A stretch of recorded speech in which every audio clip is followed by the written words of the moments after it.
Vous connaissez évidemment le Louvre, le musée d'Orsay qui attire chaque année des millions de visiteurs. Mais il existe des centaines d'autres musées, parfois dans des villes de 2000 habitants. Et vous allez voir qu'avec des moyens réduits et un peu d'astuce, des communes très modestes peuvent exposer des chefs-d'œuvre. Reportage dans le sud de la France de Kathleen Emery et Jean-François Drouillet. Eugène Boudin, Corot, Raoul Dufy, Georges Braque, Suzanne Valadon, Toulouse-Lautrec, réunis dans une même exposition. Et pourtant, nous ne sommes ni à Paris, ni à Londres, ni à New York. La qualité de présentation, c'est très très haut. Oui, c'est tout à fait une surprise que ce sont des tableaux qu'on ne voit pas ailleurs. Cet événement se passe à Lodève, une petite commune de 7000 habitants, levée au pied du plateau du Larzac.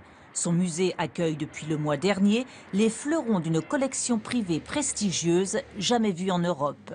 60 tableaux post-impressionnistes appartenant à l'armateur turc Lucien Arkas. Par exemple, ici, un très beau portrait de Renoir, ou encore, pour moi, un chef-d'œuvre de Van Dangen, ou un très beau portrait de Bonnard. Mais il y a aussi dans cette exposition des petites surprises avec des œuvres qui m'ont beaucoup plu, comme ce magnifique portrait d'un peintre belge qui s'appelle Louis Buisseret. Pour moi, c'est vraiment des chefs-d'œuvre de la collection.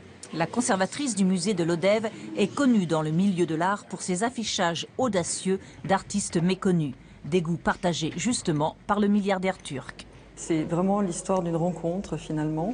Il m'a ouvert les portes de sa demeure dans laquelle sont exposées 1300 œuvres. C'était complètement incroyable. Et puis je lui ai fait cette proposition de venir montrer une partie de cette collection ici, de la faire partager à la France. Et ça s'est fait comme ça, il a accepté.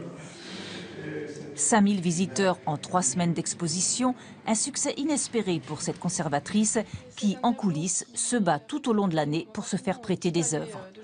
C'est d'autant plus difficile pour un petit musée comme Lodève qui n'a pas de monnaie d'échange. Le musée d'Orsay, il pourra facilement dire moi, en contrepartie, je vous prête voilà, telle œuvre. Nous, on n'a pas cette possibilité, donc c'est encore plus difficile pour nous. Des prêts difficiles à obtenir, des installations souvent trop coûteuses, peu de petits musées peuvent s'offrir les têtes d'affiche.